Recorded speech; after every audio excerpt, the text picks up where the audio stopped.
شروع اللہ کا نام لے کر جو بڑا مہربان نہایت رحم والا ہے۔ بسم اللہ الرحمن الرحیم۔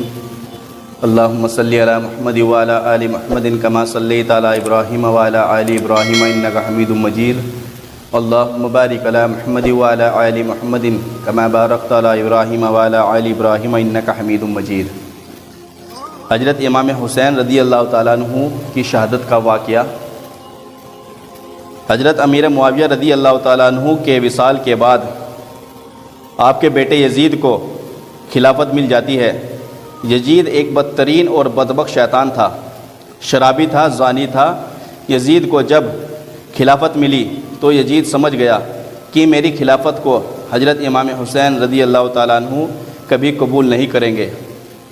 اس لیے یزید مدینہ منورہ کے گورنر ولید بن عتبہ کو خط لکھا کہ حسین ابن علی ابن عمر اور عبداللہ ابن زبیر رضی اللہ تعالیٰ عنہ کو کہو کہ میری بیعت کو مانے، اور اگر وہ بات نہ مانے تو ان پر ظلم و ستم کرنا۔ حضرت امام حسین رضی اللہ تعالیٰ عنہ نے یزید کی بیعت کرنے سے انکار کر دیا، کیونکہ یزید آپ کے نزدیک مسلمانوں کے امامت اور خلافت کے لائق نہیں تھا، کیونکہ آپ جانتے تھے کہ یزید فاسق و فاجر تھا، یعنی زانی تھا، شرابی تھا اور ظالم تھا۔ امام حسین رضی اللہ تعالیٰ عنہ مدینہ شریف چھوڑ کر مکہ شریف تشریف لے آئے۔ اب آپ کو مکہ شریف میں کوفیوں کے ڈھیر سارے خط آنے لگے۔ ان خطوں میں لکھا ہوا تھا کہ اے امام حسین، آپ کوفہ تشریف لے آئیے، یہاں پر یزید کا ظلم و ستم بڑھتا چلا جا رہا ہے، ہم آپ سے ہی بیعت کریں گے، یزید کی بیعت ہمیں ہرگز قبول نہیں ہے۔ حضرت امام حسین رضی اللہ تعالیٰ عنہ نے حالت کو سمجھنے کے لیے اپنے بھائی مسلم بن عقیل رضی اللہ تعالیٰ عنہ کو یہ کہہ کر کوفہ بھیجا کہ جا کر وہاں کے حالات معلوم کرو، وہاں کے حالات کیسے ہیں۔ جب مسلم بن عقیل رضی اللہ تعالیٰ عنہ کوفہ پہنچے تو وہاں کے لوگوں نے بڑے ہی احترام کے ساتھ آپ کا استقبال کیا۔ حضرت مسلم بن عقیل رضی اللہ تعالیٰ عنہ کے ہاتھوں سے 18,000 لوگوں نے بیعت کر لی، اور حضرت مسلم بن عقیل رضی اللہ تعالیٰ عنہ نے اپنے بھائی حضرت امام حسین کے نام ایک خط روانہ کر دیا، جس میں آپ نے لکھا یہاں کے حالات بالکل صحیح ہیں اور 18,000 لوگوں نے بیعت بھی کر لی ہے، لہٰذا آپ کوفہ جلد سے جلد تشریف لے آئیے۔ لیکن جب یزید نے ان لوگوں کو دھمکیا اور لالچ دیا تو وہ لوگ اپنی بات سے منہ کر گئے اور امام مسلم بن عقیل رضی اللہ تعالیٰ عنہ کو شہید کر دیا۔ کوفہ کے حالات اتنے بدل چکے تھے کہ وہ لوگ جو حضرت مسلم بن عقیل سے محبت کا دعویٰ کر رہے تھے، اب وہی لوگ آپ کی جان کے دشمن بن گئے۔ وہیں دوسری طرف مکہ میں مسلم بن عقیل کا بھیجا ہوا خط حضرت امام حسین تک پہنچ چکا تھا، جس خط میں لکھا ہوا تھا کہ کوفہ کے حالات بہت اچھے ہیں، آپ جلد سے جلد تشریف لے آئے، لہٰذا حضرت امام حسین رضی اللہ تعالیٰ عنہ نے فوراً کوفہ جانے کی تیاری شروع کر دی۔ حضرت امام حسین اپنے تمام اہل خانہ کے ساتھ کوفہ کے لیے روانہ ہوئے، اور امام حسین ابن علی جو حضرت مسلم بن عقیل کی شہادت اور کوفہ کی بے وفائی کی خبر اس وقت ملی جب آپ مکہ شریف سے کوفہ کی طرف روانہ ہو چکے تھے۔ جب آپ کوفہ شہر کے بالکل قریب پہنچ گئے تو آپ کو یزیدی فوج نے روکنے کی کوشش کی۔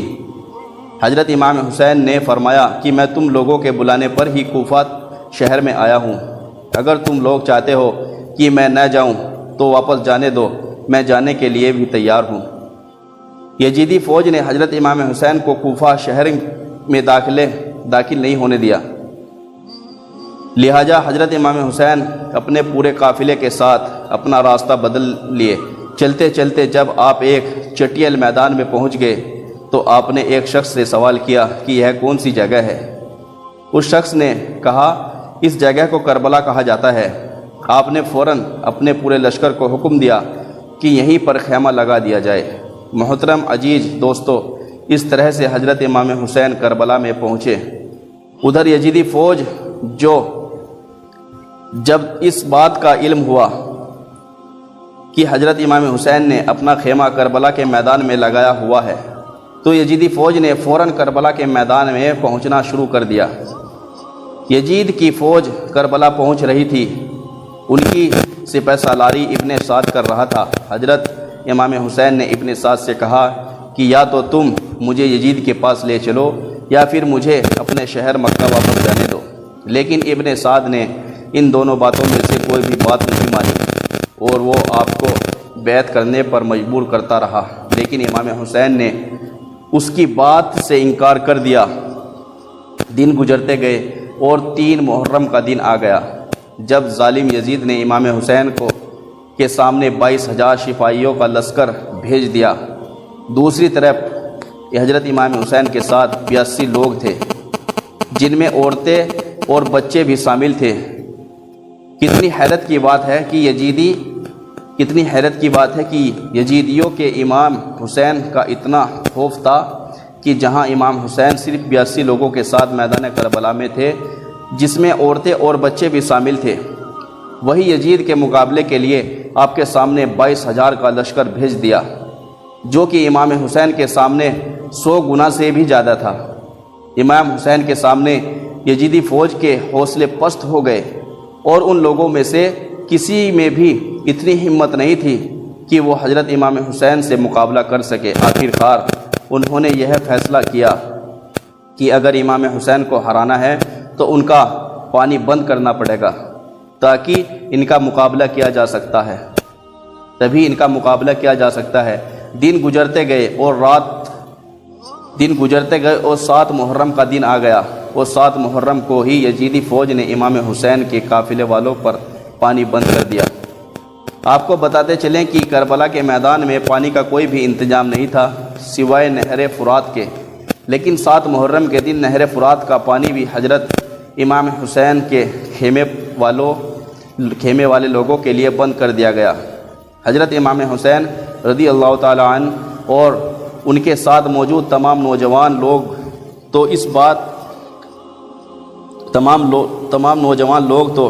اس پیاس کو برداشت کرتے رہے، لیکن چھوٹے چھوٹے بچے اور عورتوں کا پیاس کی وجہ سے برا حال ہو چکا تھا۔ فوج یزید جو چاروں طرف سے امام حسین کے گھر والوں اور تمام ساتھیوں کو گھیرے ہوئے تھی، انہوں نے یہ طے کیا کہ اب 9 محرم کے دن امام حسین کو قتل کر دیا جائے، معاذ اللہ۔ حضرت امام حسین نے حضرت عباس رضی اللہ تعالیٰ عنہ سے کہا کہ عباس جاؤ یزیدی فوج کے پاس اور ان سے کہو کہ ہمیں ایک رات اللہ کی عبادت کرنے کے لیے دی جائے۔ جب حضرت عباس نے یزیدی فوج سے ایک رات کی مہلت کے لیے کہا تو ان لوگوں نے آپ کی بات مان لی۔ جب تک 9 محرم کی تاریخ آئی تب تک حضرت امام حسین کو یہ یقین ہو چکا تھا کہ یزید کی فوج کا مقصد صرف اور صرف مجھے شہید کرنا ہے، اس کے علاوہ یزید اور کچھ بھی نہیں کرنے کے لیے ہے۔ اس لیے حضرت امام حسین نے 9 محرم کی رات میں اپنے تمام خیمے والوں کو ایک جگہ پر اکٹھا کیا اور کہا آپ نے کہا کہ یہ بات تو طے ہو چکی ہے، یہاں پر موجود سبھی لوگ 1-2 دن کے اندر شہید کر دیے جائیں گے، لیکن اس لیے یہاں موجود آپ میں سے جو بھی واپس لوٹنا چاہتے ہیں وہ لوٹ جائیں۔ حضرت امام حسین نے فوراً خیمے میں جل رہے تمام دیوں کو بجھا دیا اور اندھیرے کروا دیا تاکہ جو بھی جانا چاہتا ہے وہ چلا جائے۔ تھوڑی دیر بعد جب دیوں کو دوبارہ جلا گیا تو سارے کے سارے لوگ بیٹھے آنسو بہا رہے تھے، یعنی کوئی بھی حضرت امام حسین کو چھوڑ کر جانے کے لیے تیار نہیں تھا۔ آخرکار 10 محرم کا دن آیا اور حضرت امام حسین اور یزید کی فوج کے بیچ جنگ ہونا شروع ہو گئی۔ جہاں ایک طرف یزید کی ایک بڑی فوج تھی تو وہیں دوسری طرف امام حسین کے ساتھ صرف 72 لوگ تھے۔ اتنے میں فوج یزید کا حملہ شروع ہو جاتا ہے اور ہر شہید شہادت کا جام پیتا گیا۔ کبھی حور شہید ہوتے ہیں تو کبھی قاسم شہید ہوتے ہیں تو کبھی علی اکبر شہید ہوتے ہیں تو کبھی اونم محمد شہید ہوتے ہیں۔ 3 دن کے پیاسے امام حسین کے گھر والے تمام لوگ یزیدی فوج سے جنگ کرتے رہے اور ایک ایک کر کے شہید ہوتے گئے۔ حضرت عباس علمدار نے حضرت عباس علمدار سے حضرت امام حسین کے 6 مہینے کے بیٹے علی اصغر کی پیاس نہیں دیکھی گئی۔ آپ نے ایک مسکیزہ لیا اور گھوڑے پر سوار ہو کر نہر فرات کے کنارے پہنچ گئے۔ نہر فرات کے کنارے پہنچ گئے اور آپ نے ایک مسکیزہ پھڑ لیا، لیکن جب آپ پانی لے کر واپس لوٹنے لگے تو یزیدی فوج نے آپ کے اوپر تلوار تیر برسانا شروع کر دیا تھا۔ حضرت عباس جب تک حضرت امام حسین کے خیمہ تک پہنچ پاتے تب تک یزیدی فوج نے تیر چلا کر حضرت عباس علمدار کو شہید کر دیا تھا۔ اس طرح حضرت عباس علمدار شہید ہو گئے۔ اس طرح ایک ایک کر کے تمام اہل بیت کے نوجوان اور ہاشمی شیر شہادت کا جام پی لیتے ہیں۔ دھیرے دھیرے کر کے جب حضرت امام حسین کے سبھی افراد شہید ہو گئے تو اس کے بعد حضرت امام حسین نے خود میدان میں تلوار لے کر نکلنے کا فیصلہ کیا۔ تمام حضرت امام حسین رضی اللہ تعالیٰ عنہ اپنی تلوار سے کافی لمبے وقت تک یزیدی فوج کا اکیلے مقابلہ کرتے رہے۔ حضرت امام حسین کے تنہا ہونے کے باوجود بھی آپ کے مقابلے میں کوئی بھی نہیں آنا چاہتا تھا، اور اس کی صرف ایک ہی وجہ تھی، اور وہ وجہ یہ تھی کہ آپ حضرت علی رضی اللہ تعالیٰ عنہ کے بیٹے تھے۔ اس وقت یزیدی فوج کا ایک کمانڈر ابن سعد کو یہ یقین ہو چکا تھا کہ ہم کسی بھی طرح سے حضرت علی کے بیٹے کا مقابلہ نہیں کر سکتے، اس لیے اس نے اپنے تمام فوجیوں کو امام حسین کے اوپر ایک ساتھ حملہ کرنے کا آرڈر دیا۔ تمام لوگ حضرت امام حسین پر ایک ساتھ مل کر حملہ کر رہے تھے، لیکن اس کے باوجود بھی امام حسین لگاتار یہ ثابت کر رہے تھے کہ باطل چاہے تعداد میں جتنے بھی ہوں، لیکن وہ حق اور سچ کے مقابلے میں کچھ بھی نہیں۔ جب حسینیت اور یزیدیت کے بیچ بڑی ہی خطرناک جنگ چل رہی تھی، اسی بیچ میں نماز عصر کا وقت ہو گیا۔ حضرت امام حسین نے ایسے مشکل وقت اور ایسی زخمی حالت میں بھی عصر کی نماز پڑھنے کا ارادہ کیا۔ آپ نے جیسے ہی نماز پڑھنا شروع کیا، یزیدی فوج کو وہ موقع مل گیا جس کا وہ لوگ ایک لمبے وقت سے انتظار کر رہے تھے، یعنی جیسے ہی حضرت امام حسین رضی اللہ تعالیٰ عنہ سجدے میں گئے، سمرجل جوشن نے آپ کی گردن پر تلوار چلا کر آپ کے سر مبارک کو جسم سے جدا کر دیا۔ حضرت امام حسین کی شہادت کے بعد یزیدیوں نے اپنے سر مبارک کو نیزے پر رکھ کر پورے کوفہ میں گھمایا۔ آپ کے سر مبارک کو گلی گلی میں گھما کر جلوس نکالا گیا تھا۔ کربلا کی اس جنگ میں حضرت امام حسین کے گھر والوں میں سے صرف آپ کی ایک اولاد ہی بچ سکی تھی، جن کا نام حضرت زین العابدین رحمۃ اللہ علیہ ہے۔ اس کے علاوہ حضرت امام حسین کے گھر کی تمام عورتوں کو قیدی بنا کر کوفہ لایا گیا۔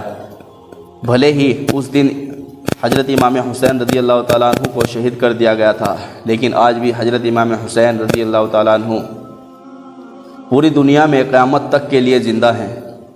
یزید ڈوب گیا شام کے اندھیرے میں، حسین زندہ ہے ہر دل کے روشن کی طرح۔ دوستو، اللہ تبارک و تعالیٰ کی بارگاہ میں ہم سیدنا امام حسین رضی اللہ تعالیٰ عنہ سے سچی محبت کرنے کی توفیق عطا فرمائے، اور لکھنے یا ہمارے پڑھنے میں کسی قسم کی غلطی ہوئی ہو تو اللہ تبارک و تعالیٰ امام حسین رضی اللہ تعالیٰ عنہ کے صدقے میں معاف۔ ہم نے پورا واقعہ سنا۔